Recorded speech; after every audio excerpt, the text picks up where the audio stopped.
हमने सुरेश राठौर के साथ विवाह किया है और उन्होंने इस विवाह को स्वीकृति दिया 15 जून को पूरी देश दुनिया के सामने, पूरी मीडिया के सामने।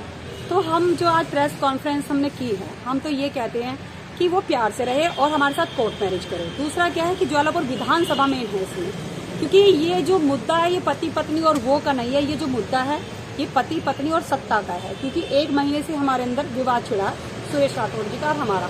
नहीं तो आपने देखा कि करवा चौथ पे हमें चीला यहाँ पर घुमाने लेके जा रहे हैं, सुरेश राठौर हमारे साथ हैं, वहां पर खड़े हुए हमारे दोनों का फोटो है। तो प्यार मोहब्बत दिवाली की पूजा की साथ में हम दोनों ने, और करवा चौथ हमारा व्रत खुलवाया उन्होंने, हर चीज। लेकिन अभी उनको क्या हो गया कि उनको ऐसा लगता है कि मैं पार्टी से निष्कासित हो गया हूँ और वो कहीं ना कहीं डिप्रेशन का शिकार हो गए हैं और उनका अभी इस समय ना मानसिक संतुलन बिगड़ चुका है। और जब मानसिक संतुलन किसी भी आदमी का बिगड़ जाता है तो वो नुकसानदेह हो जाता है, खाली समाज के लिए नहीं, वो अपने लिए भी, परिवार के लिए भी, समाज के लिए भी, राजनीति के लिए भी। तो हम तो ये कहते हैं कि अब सुरेश राठौर को आराम करना चाहिए, राजनीति से संन्यास ले लेना चाहिए और हम तो ज्वालापुर विधानसभा 27 की तैयारी करने देना चाहिए। हमें उसमें कुछ मतलब हमारे रोड़े ना अटकाए कि हम तुम्हारी हत्या करवा देंगे, हम तुम्हारे ये करा देंगे, क्योंकि हमारा जो अब हमने अपनी जिंदगी का एक पड़ाव हमने जी लिया, सुरेश जी ने भी अपनी जिंदगी का एक पड़ाव जी लिया। अब जो हमारा जीवन है हमें अपने समाज को समर्पित करना चाहिए, समाज का भला करना चाहिए, समाज की सेवा करनी चाहिए।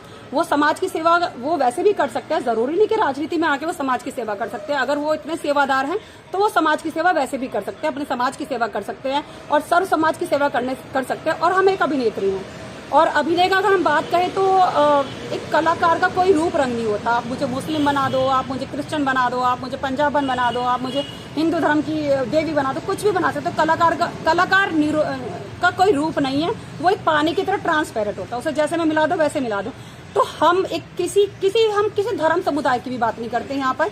तो मैं मुस्लिम संप्रदाय का भी उतना ही मैं आदर सत्कार करती हूँ, हिंदू का भी उतना ही आदर सत्कार करती हूँ, क्रिश्चियन का भी और सिखों का भी। तो मेरे लिए सभी धर्म की जो है मान्यता है, मैं सभी का धर्मों का। अभी एक धीरेन्द्र शास्त्री जी का एक बयान आ रहा था, जो एक बड़ी पद यात्रा निकली है कि हिंदू राष्ट्र बनना चाहिए। तो हमारे पास भी बहुत सारे पत्रकार बंधु आए कि क्या आपका क्या वक्तव्य है कि क्या देश हिंदू राष्ट्र बनना चाहिए। तो मैं ये कहती हूँ कि देश हिंदू राष्ट्र बनना चाहिए, वो धर्म गुरु है, वो उनका विवेक है। लेकिन देश हिंदू राष्ट्र बन के नहीं चलेगा, देश संविधान से चलेगा। क्योंकि जब आजादी की लड़ाई हुई तो उसमें हिंदू, मुस्लिम, सिख, ईसाई सभी ने अपने प्राणों की बलिदान दिया है। उसमें किसी पर्टिकुलर हिंदू ने ही नहीं दिया, खाली हमें गांधी जी ने हमें आजादी नहीं दिलाई, हमें सभी वर्गों ने आजादी दिलाई है। और मैं एक अभिनेत्री होने के नाते मैं समाज की सर्वधर्मों की मैं सेवा करूंगी और मेरा यही उद्देश्य है। और बस सुरेश राठौर जी साहब चैनल के माध्यम से हम यही कहना चाहते हैं कि वो अपनी पत्नी का समर्थन ले, उसे डिवोर्स दे या जो मर्जी करे, वो उनका लुकआउट है। वो हमारे साथ अब कोर्ट मैरिज करेंगे, क्योंकि उन्होंने हमारा जीवन नरक कर दिया, हमारी जिंदगी बर्बाद कर दी, हमारी पूरी फैमिली जो पहले वाली थी वो डिस्ट्रॉय कर दी उन्होंने। हमें काम का नहीं छोड़ा, हमारी शारीरिक नुकसान करा, हमारा फाइनेंशियली नुकसान करा और जितना वो नुकसान कर सकते थे उसकी भरपाई भी नहीं हो सकती। वो तो सिर्फ अपने एक निष्कासन को रो रहे हैं। आप देख सकते हैं कि हमारे पर कितनी हत्याओं के षड्यंत्र हुए, हमने कितनी जगह हमने अपने प्रेम की परीक्षाएं दी है, अपने प्रेम को साबित करने के लिए कितनी परीक्षाओं से हम गुजरे हैं। लेकिन सुरेश राठौर तो एक ही परीक्षा में फेल हो गए, सिर्फ एक निष्कासन को लेके। यानी कि सत्ता का लालच है ना सुरेश राठौर को, तो सत्ता का लालच छोड़ो। अब आप 60-65 साल के हो गए तो समाज की सेवा, आप समाज के सामने उतरकर आप समाज के सभी धर्मों की आप सेवा कीजिए। बस यही कहना चाहूँगा। अगर आपको बेटे के लिए भी कहा है कि वो अपशब्दों का प्रयोग किया है, उनके बेटे के लिए क्या कहना चाहेंगे? मैंने उनके बेटे के लिए कोई अपशब्द का प्रयोग नहीं, बताइए हमें। नपुंसक कहा है आपने उनको? नपुंसक नहीं हमने कहा कि वो भविष्य में वो वंश आगे बढ़ा नहीं सकते। और ये डॉक्टर राज का बयान है, हमारा बयान नहीं है। वो उनकी एक मेडिकल रिपोर्ट लेके आए थे, फिर उसी के बाद सुरेश राठौर ने हमारी मेडिकली सारी रिपोर्ट्स हमारे टेस्ट करवाए। उन्होंने बच्चे की प्लानिंग कर रहे थे सुरेश राठौर IVF से कि हम एक बेटा पैदा करेंगे और वंश को आगे बढ़ाएंगे, क्योंकि वो सक्षम है। उनके भी टेस्ट हुए थे और हमारे भी टेस्ट हुए थे और हमारे पास वो सभी मेडिकल रिपोर्ट्स हैं। अगर आपको भाजपा से सीट नहीं मिलती ज्वालापुर विधानसभा की तो आप क्या निर्दलीय लड़ेंगे? हम निर्दलीय भी लड़ सकते हैं, क्योंकि हम ज्वालापुर की जनता के दिलों में वास करते हैं।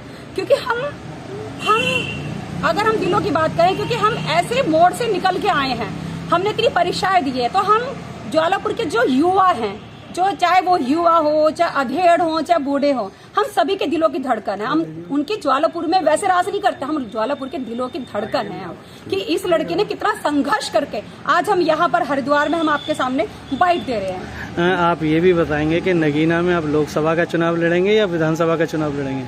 देखिए, ये नगीना की जो आप हमारे बारे में उड़ रही हैं कि ये सब चंद्रशेखर, देखिए चंद्रशेखर हमारे समाज का है, चंद्रू हमारा भाई है, दलित समुदाय से आता है, हम भी दलित की बेटी हैं और दलित समुदाय से आते हैं। तो चंद्रशेखर की बात यह है कि उन्होंने डॉक्टर रोहिणी के साथ गलत किया है। हम तो ये कहते हैं कि आप अपनी लोकसभा से आप अपना इस्तीफा देके उपचुनाव कराइए। आप पहले ये जो भ्रांति आपके बारे में फैल रही है, पहले इससे क्लीन चिट लीजिए। तो नगीना लोकसभा लोगों ने हमारे बारे में उड़ा रखा है कि ज्वालापुर दिखा रही हैं, नगीना मारेंगी, तो हमें पता नहीं लोग हमारे बारे में क्या क्या बोल रहे हैं। हम तो उनकी लड़ाई लड़ रहे हैं, अपनी भी लड़ाई लड़ रहे हैं और महिलाओं की भी लड़ाई लड़ रहे हैं।